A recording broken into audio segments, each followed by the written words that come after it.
Hey guys, Mike with Long Range with the Lilies here with Dan Bertocchini, fresh off his Central Coast AG Cup win. We just went down to San Luis Obispo, shot a match, incredible venue, really well-run match down there, and had a good time.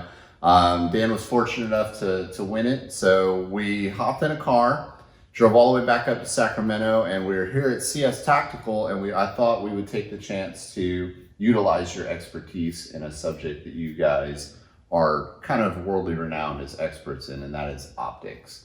So can you give us like a brief synopsis of what CS Tactical is and what you guys do? So thanks, Mike, and just a quick side note, yeah, we're pretty tired and haven't eaten dinner, but we're gonna get through this. So CS Tactical, we specialize in a broad range of, in the firearms and optical industry, but mainly specialize in long-range rifle scopes, precision rifle scopes, from low end up to the highest end, but mainly focus in the mid to higher end rifle scopes and precision rifle scopes. Still do precision rifles, ARs, handguns, but scopes is our number one thing. Okay, so one of the questions that I get asked a lot from people either through YouTube or social media is like, hey, I'm looking to purchase a rifle scope. I'm new, getting into competition, or hey, I want a better hunting scope than what I have now. What do you recommend? And then, the first thing I always ask back is like, okay, well, there's a two-part question that I always ask, really. Yeah. Okay, what's your application and what's your budget? Because that dictates which area I'm gonna kind of streamline them in. So when we break down budget, how would you break down like the price tiers? So the price tiers, and this is all subjective, but sure. Basically I'd say from around the $200 to $500 range, $500 to $1,000. Okay, so I'm gonna write these up there as you say them. Yeah. So we got the 200 to 500. Okay. Let's just say $500 to $1,200. 500 to 1,200. 1,200 to 2,000. 1,200. Markers dying to 2,000. And then let's say 2,000 to 3,500. And then we would 3,500 plus. Yeah. All right. So we have the price tiers here, and all this optics we're talking about today are going to fit into one of these categories. How do you evaluate an optic within a category? Like, can we break that down into kind of subjects? Like, where do you start? So obviously the price is going to be the biggest thing. Some of these scopes, that are out there, they'll either, fit into this category, either overperform or underperform their price range. But we essentially figure out the customer's budget and place them with the best option, the best optic in that budget. Sure. Or their applicational needs. So, okay. Yeah. So and right now we're just going to place these scopes in these budgets just from what they retail for, essentially. Okay. So we have a whole selection of scopes here picked out that kind of represent different price points. But before we get into these scopes, I want to talk about, the things that you use to evaluate them on. So like, what would you say comes up the most when we're talking about scopes? There's a lot of different bullet points or how we evaluate a scope, or how customers might evaluate a scope and their importance, essentially. So this is obviously subjective, but the number one thing is going to be reliability. Sure. Yeah, it's got to work. Yeah. So we'll just start this over here.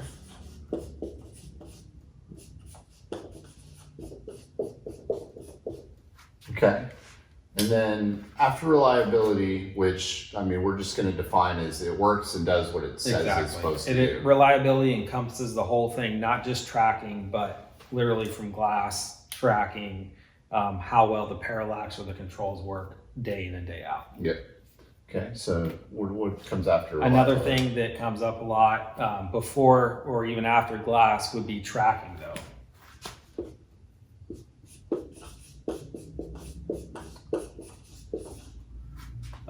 Tracking is obviously key, especially in the long range game, because if your scope doesn't track within a certain percentage, you're going to be chasing your tail, and it's going to be extremely difficult figuring, things out. So I want to circle back to that, but for our viewers, when we use the term tracking, what are we saying there? So we're basically saying how accurate when you rotate the elevation knob. Let's use the scope. So the elevation knob or the windage knob, but most of the time we're just using the elevation knob. And as we're rotating this, the mechanical components inside are moving the reticle to a very specific, preset amount, and it has to do the same thing every single time, over and over, hundreds of thousands of times, and it has to come back to zero. So tracking is essentially how reliable and how precise you're moving the reticle within the scope. Yeah, so I always tell guys when they ask me, what is tracking? Tracking is when I turn my turret to 1 mil or 1 MOA or whatever, it's actually doing that. And it's doing it all the way up and all the way back down.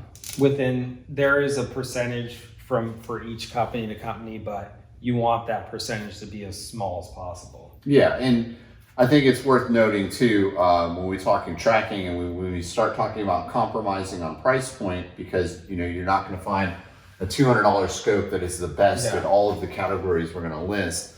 That if you are using a scope at 200 yards, it's going to be really hard. I don't think that you can shoot within 1% of tracking at 200 yards. Yeah. However, if you're going to use that optic to shoot to 1,400 yards, now 1% starts making a big difference. Absolutely. So I think that's important to note. So now the subject that everybody brings up as soon as they talk about a scope. It's glass. Glass, okay. And I'll just touch back really quick on tracking. Regardless of the scope, regardless of the manufacturer or anything, always track test if you can. There's ways to do a new scope, because it's just that peace of mind and just knowing that your equipment is doing what it's supposed to be doing. Right. It's just the thing of just always testing your equipment. So. Okay. All right. So glass. What do you mean by glass? So glass encompasses a whole lot of things, and one scope might do something in the glass department better than others, and vice versa. You're talking about contrast. You're talking about clarity. You're talking about light transmission. You're talking about how well it controls colors. So we won't go into specific details about because you can go on forever to discuss glass, but we'll just say glass encompasses how well it defines whatever target or whatever you're looking at through the scope, the optic. Okay. And of all the things I found, this is probably the most subjective. Absolutely. And the one that people will defend to the death. This is, that their scope is the best glass. Especially once you start getting into the middle to upper tiers, you're starting to compete against it. The glass is the biggest thing that really people talk about. So okay. What else? What do you break it down into? Let's go to reticle, which relates to glass, but scope reticle, I would say, is almost, it's not as important as glass, because if you can't see the target, that'd be a problem too. But if you don't have the correct reticle, or a reticle that you like or suit your eye, you're not going to shoot as well, or find targets or hold in correct positions as you would with a reticle that works for you. And this is another very personal thing. I know some guys that shoot super busy reticles really well, and it just clicks with their brain and it works for them. I tend to prefer a simpler reticle. I know I'm the same way. Yeah, and Keely and I actually shoot, we're shooting the same reticle now, but for the longest time we shot different reticles because it appealed to our brains differently. So this is a very personal choice. Very personal, but also very important, because if a scope has everything that you want, but the reticle is really, mediocre for what you want to use it for, it might not be the best choice for you. Yeah, so, absolutely. And it's also important to note that not every manufacturer offers all the reticles. Exactly. So what else do you have after reticle? Let's go to features. Okay.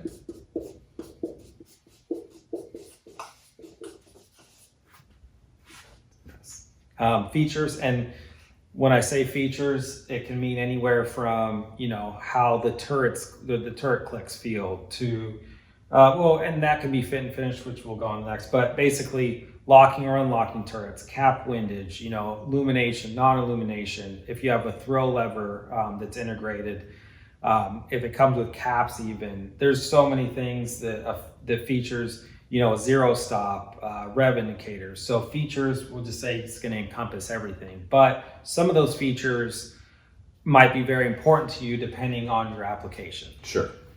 Okay. The next thing we could talk about is fit and finish. Okay.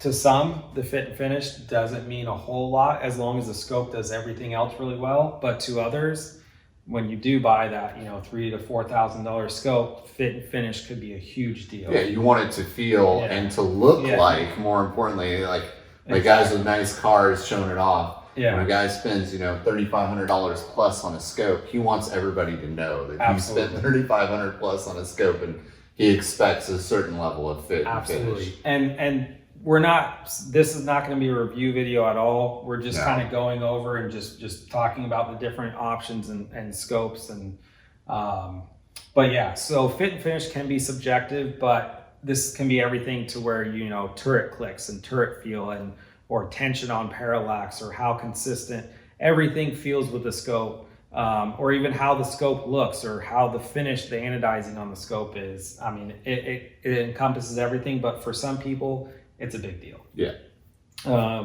So next, we're just going to go to warranty, which is actually a really big deal for a lot of people too. So warranty is something, the social media forums, I try not to get on there very often, but this is something that is just hammered. I don't want to get in too much into warranty. It's kind of become an industry standard now for a lifetime warranty from operational defects. And some companies have a no questions asked warranty. All that is great. It's down here on the list in my mind, and I think in yours as well, because the best warranty is one that you don't have to use, because the rest of these things are amazing and reliable, which is why we have reliability as number one.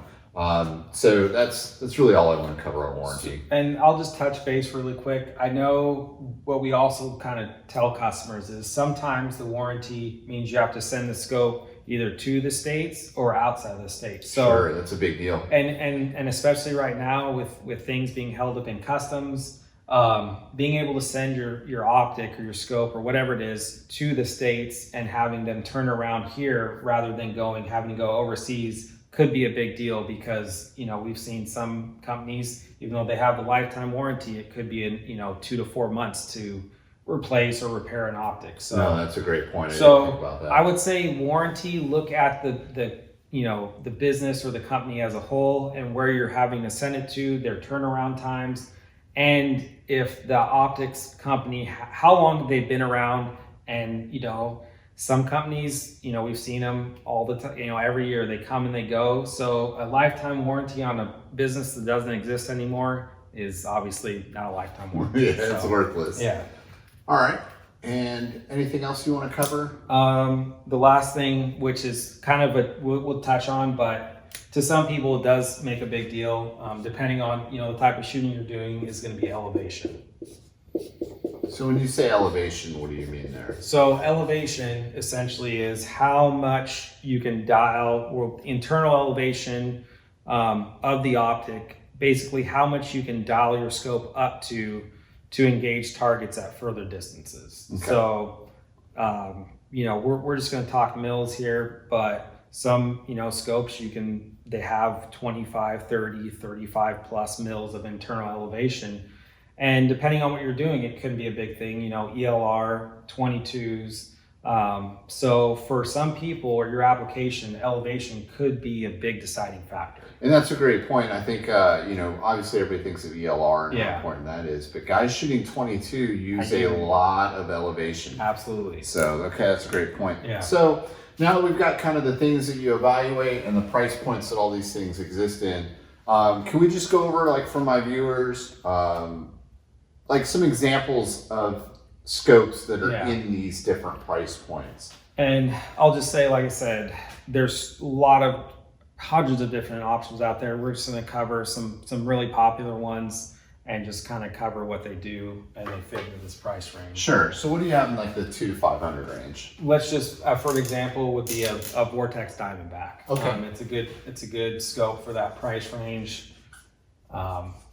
It works well, but it's not going to be the best in all these categories. And when we're starting from the top, the number one thing that usually is going to suffer is glass and glass quality, optical design. And I'll just touch base on that really quick. There's a difference between, you know, the components and the glass quality that you use in a scope and optical design, because if you don't have, you can have the best components and the best glass ever, but if the design is not correct, you're not going to see a good image. Okay. So those are two really important things, but price point, just for manufacturing standpoint, you're limited on how much you can do with the glass. Sure.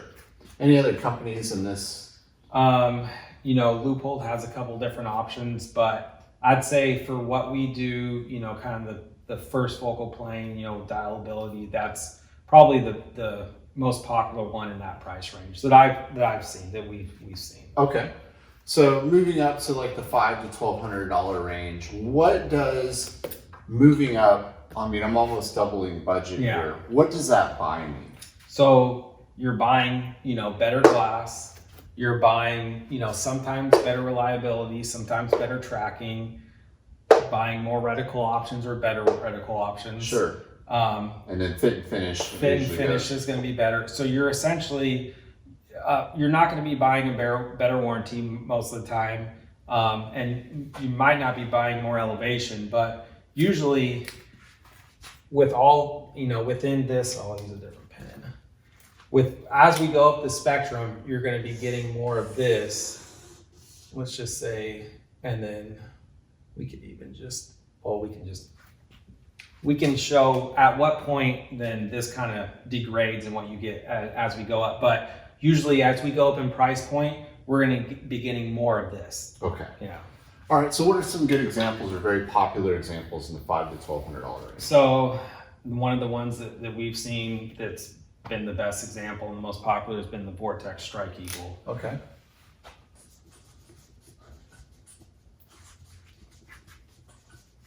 And like I said, we sell a whole wide range of optics. We're just kind of going over what fits that budget range kind of the best. So we have a Strike Eagle here. Yeah.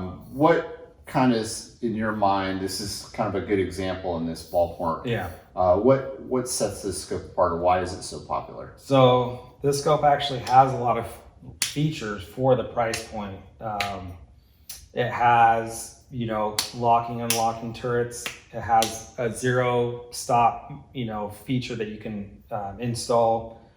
Parallax that actually goes down to 15 yards. So for 22s, it's really helpful. There's a good amount of elevation travel, has illumination, you know, it's a 5 to 25. So it really does a lot of things really well for this price point. Okay. It is a little bit, you know, it is a full-size scope, it is full-size weight. So, and that's another thing I guess we could touch on would be weight, but we'll touch there later. Mm-hmm. But it does a lot of things really, really well for that price point. And that's Okay. why it's probably been the most popular one that we sell in that range. Any other scopes in this price range? Going up a little bit, you know, you'd have the Leupold Mark III, which is still kind of coming out to the scene. It's a new scope for this year.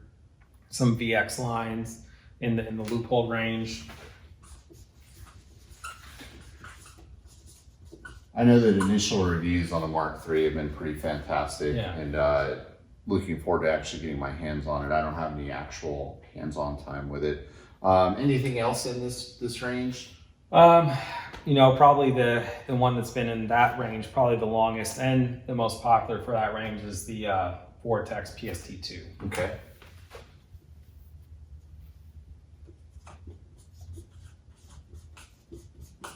Okay. Yeah, and actually, so the Strike Eagle has different features than the PST2. So that one scope actually does something better than the other a little bit, regardless of price point. So That's interesting. and it's a newer scope, you know, newer features. Which actually, it's a little bit of a tangent, but I want to go on it. There is the design and quality of scopes and how much it's jumped in like the past 3 to 5 years. Yeah. Like, you know, I'll use the Leupold line. If you put a Mark IV against like the Mark Vs, like the Mark IV is still a great scope, but the Mark V is just amazing when it comes to how much the technology's evolved. And I think that that would be fair to say across pretty much all the scopes out there. Oh yeah. So, you know, if you've been holding on to a scope for a while and you're looking to upgrade, I think you're going to see that there is probably a pretty big jump, especially if we're talking value for the money. You can get a lot of scopes for a lot less now with a lot of the features that you used to not be able to get unless you got into a really high-end scope.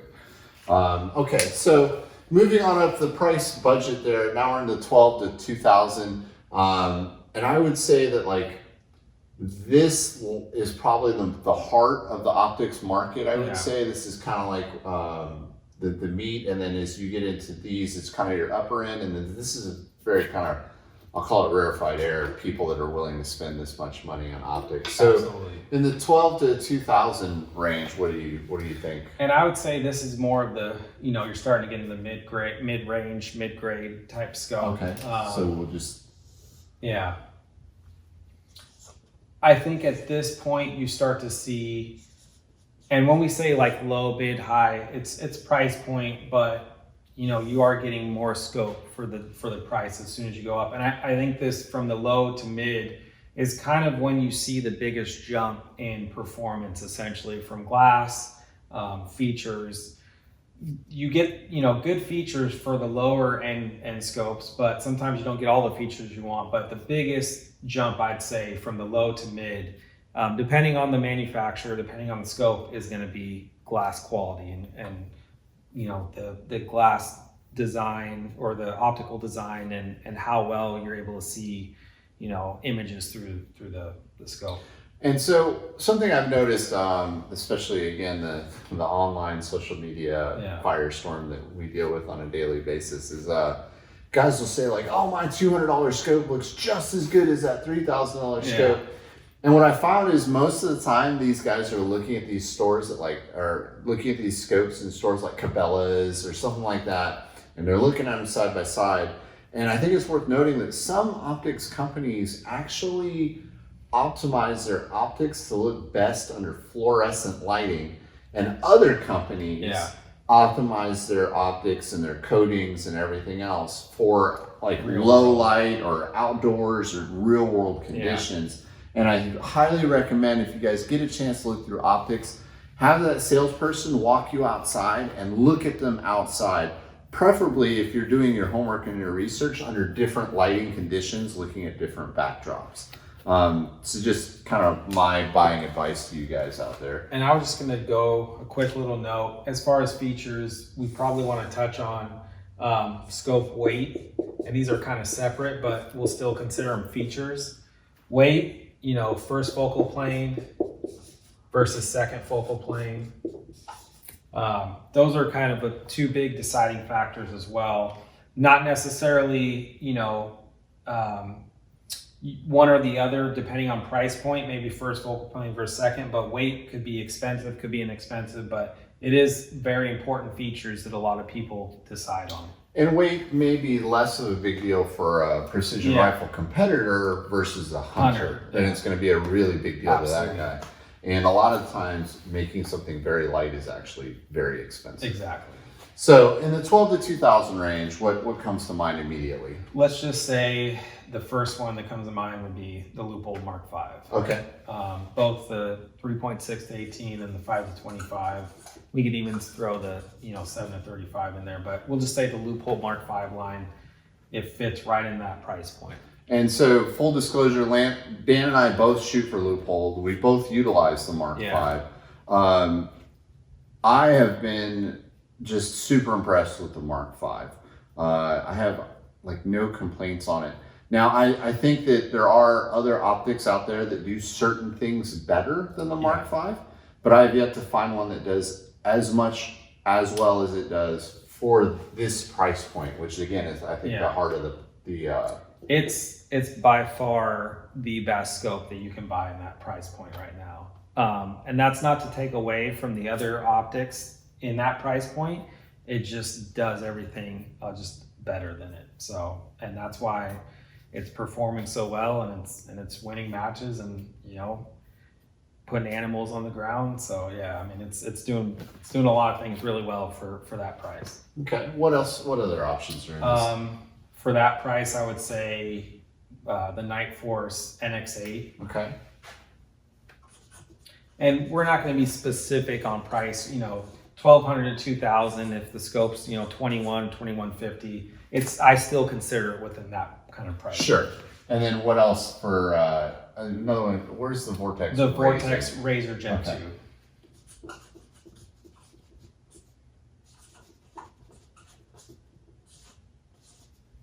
And all these scopes work really well for this price point. And you're not going to, there is a big leap from this lower end to this mid grade. You might suffer like going to a match or going on a hunt when you're in this range compared to this, but this range is not, you're not going to sacrifice anything major going into whatever you're using it for, either duty, combat, competition, hunting, versus the higher end. It's just the higher end might do things a little bit nicer and better. Yeah. But this is the biggest leap, I'd say, the low to mid. I mean, for example, so we have, a Strike Eagle here, which is a very popular, very well selling scope. And then we also have a Mark V. And I mean, just, looking through them, turning turrets, the fit and finish, like you can really tell that this is a much more expensive optic, even though, maybe price point wise, it's not that drastic of a leap compared to some of the other optics we're going to touch later. But for me, like the fit and finish of it is definitely different. The glass clarity, the reticle interfaces that you have choices on, and so forth and so on. So really can tell the difference as we move up. In this price point, so we have three very different scopes here. You've got a Leupold Mark V, which is very lightweight. It's a 5 to 25. They also have 7 to 35. And a 3.6 to 18. Exactly. And then so it's also a 35 millimeter main tube. Whereas the Nightforce Nx8 is a 30 millimeter main tube, and they also offer it in a bunch of different magnifications, as well as the Razor Gen 2. But the Razor Gen 2 is a very heavy scope. It's built like a tank. It's got a very different adjustment, elevation kind of system. So it really comes down to what your use is, what's your application, and what you like more than anything. I think the number one thing I would say is like get your hands on as many as you can. Lay down on a rifle behind as many as you can before you make a choice. So I think we covered that mid-grade range pretty well. So moving up into 2,000 to 3,500 range, what are we looking at there? We'll just start with the Nightforce Attacker. Okay.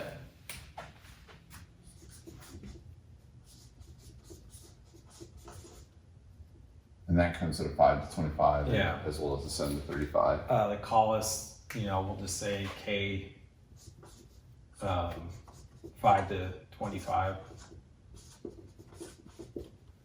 And we could throw, they have the Vortex AMG. It's kind of in that price range too. Okay. I think that's a good kind of basis for that price range. Now, as we go up, and I always consider this kind of the low high or the mid high, however you want to say it, like low high. What I found is like the difference between a $200 and $500 scope is pretty severe. The difference between this tier and this tier is pretty big. The difference between this tier and this tier, we start really, it's not as big. And then depending upon what you like more, it may even go the other way. Absolutely. Like there are things that these scopes do less well than scopes in this category. Absolutely. Okay. So what makes these scopes so popular in this category? One, that's what they're priced at, you know, by the manufacturer. But you start to increase, you know, biggest thing is glass, optical design, you know, quality, clarity, basically how well you can see the image, how well it controls light, how well it controls colors. But I will also say that some of these scopes in this range do the same thing as well, if not a little bit better. So it's always good to test this stuff out, but usually it's more manufacturing. So they're using higher, you know, end components, more expensive components, you know, tighter tolerances sometimes, you know, just the machining, sometimes the fit and finish, you know, you're getting some of these scopes in this mid-range tier might not have all the features that some of the scopes have. It's tough to disseminate between these two tiers. That's why I always tell customers, once you get kind of in this range, pick the scope that fits your needs the best. Don't just go off the price. Don't just because you have $3,000 to spend, you want to spend $3,000, you know, on an optic. These scopes right here might do something better than these ones, or vice versa. Pick the best scope that kind of fits your needs, essentially. So yeah, these are, once you get into these two categories, there's so many options out there. And again, this is that heart of the optics industry, that there's really no need to compromise on anything that, you know, you're looking for. The right scope is out there for you, for your budget, your price point, for sure. And you're not going to be in this price zone. You're not really going to be sacrificing. You're not sacrificing anything. You're not going to give up anything when you're out in the field. You know, it's just some other scopes might do one thing a little bit better than the others, but you're not giving up anything. Okay, so now we've covered kind of the heart of the market. Now we're going to get into that rarefied air for the, there's a term for it, the discretionary buyer, or the buyer with means, or that connoisseur, so to speak. So when we're talking $3,500 plus, like, what are we talking there? As far as range goes, I mean... Well, just what companies exist at this level. We'll just start with Tangent Theta. Okay. Or actually, let's start with... we'll start with Tangent. That's okay. Fine. So Tangent Theta.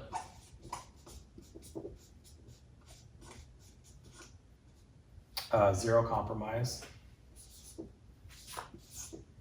Which is Z, and the abbreviation is ZCO, or ZCO. Yeah. And then the one company that it's kind of been, that was the gold standard forever for the high end market. Schmidt. Schmidt. And there's other scopes that we even sell that are in this super high price tier, but these are the most popular. And I mean, this used to be, you know, a premier essentially, but these are all the top end scopes out right now. The highest, and I'm not going to say top end, but these are the highest price out there. So what I have found when we start talking about this, again, this rarefied air, the most exclusive, I mean, at this point I'm comparing, you know, a Ferrari to like a Porsche or a Corvette Z06. Like, yes, it's more expensive, but I don't know how many people on the planet can differentiate the performance, much less be able to exploit the difference in performance. At this point, you are the person who wants the absolute best, and you're willing to pay whatever it is to get it, regardless of whether you can tell the difference. I think it would be really interesting, actually, to be able to do some sort of blind test where you look through different scopes and see if you can tell the difference. But this is kind of, when we start getting into this zone, the thing that I hear the most arguing about is glass. Yeah, for sure, 100%. Yeah. So what would you say kind of summarizes these as far as performance difference from these guys? And I'll just say, you know, because we don't deal with as many Schmidt vendors as we used to. We still sell quite a few of them, but we're heavy into the tangent theta and zero compromise, and especially the zero compromise. So yeah, which we have an example up here. So this is a ZCO, just holding it right away. The fit and finish, like this is a high quality optic. It feels well like made. You just, stepped into a Ferrari. Yeah, exactly. The turrets, everything. Yeah, I mean, the glass quality is amazing. I personally don't like their reticle choices. I've looked between quite a few. I mean, the glass is really great. Yeah. I mean, I can tell, it's better than the attacker line that I've looked through. It's better than the Mark V as far as like optical clarity for my eye. Yeah, I would say, I would say overall, the two best, popular optics out right now, as far as overall glass, design, optical design and glass quality and image quality is going to be zero compromise and tangent theta. They're the best ones out there right now for scope design. Essentially, there's better optics out there for binos or spotting scopes, but as far as scope design, these are the two top companies out there right now as far as in the glass department. And I think the best way to compare ZCO, for those of you guys that aren't like rifle scope connoisseurs, ZCO and tangent theta, if I were to compare it optically to anything, it would be like buying Swarovski binos or a Swarovski spotting scope. It's that level of optical clarity. But the percentage when you go, this is a large jump in percentage when you go low, mid low, and then when you go mid.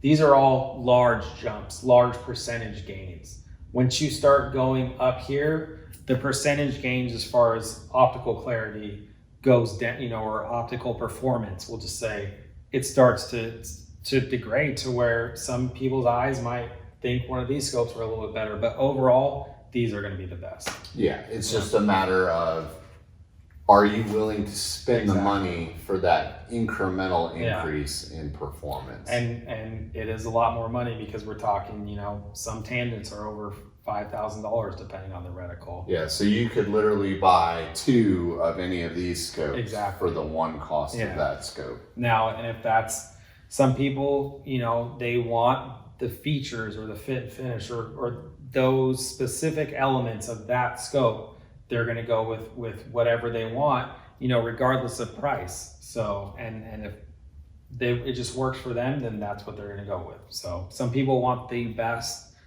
out there, regardless how they're going to use it. So that's So to wrap all this up, when somebody calls you here at CS Tactical, like, hey, I want to buy a rifle scope. And I know that sounds overly simple, but I'm betting you get that phone call actually. Yeah. A lot. What is your process to walk them through? Yeah, basically the first thing we typically ask is what they're going to use it for, what they're going to use it for, and what their budget is. But the biggest thing is we try to fit people into the best optical system for what they're going to use it for, and then trickle in their budget as well. We don't push people one way or the other, just because we have it in stock or it's the highest margin. We try to just fit them in the best scope that we feel would work out for them. But that's the biggest thing is hey, what are you going to use it for?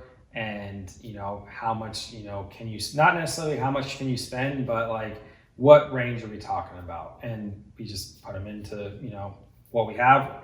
Sometimes the deciding factor is availability because right now, with everything that's going on, lead times have been dramatically increased, and availability is a huge thing for a lot of people. So some scopes we can get a lot more sooner, more quickly than others. A lot that we have in stock, it just depends. So it's a constant struggle, but if you can't get the product, essentially, it's really not that good as other products that they're a lot more consistently coming in. So. Okay, so that application, price point, and where do you go from there?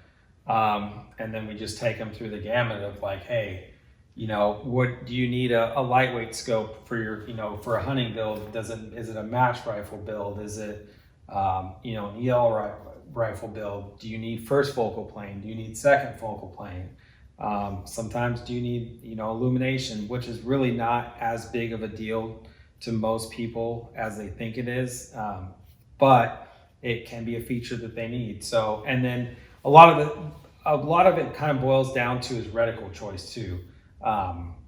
Certain people like the look of certain reticles. So if there's a reticle that works for a lot of people or works for their application, they kind of go with that. And I've also found there seems to be a misconception that certain scope companies can only be offered like MOA or only offer mil, but especially once you get above this $500 mark, I feel like all the companies offer it in both MOA and mils.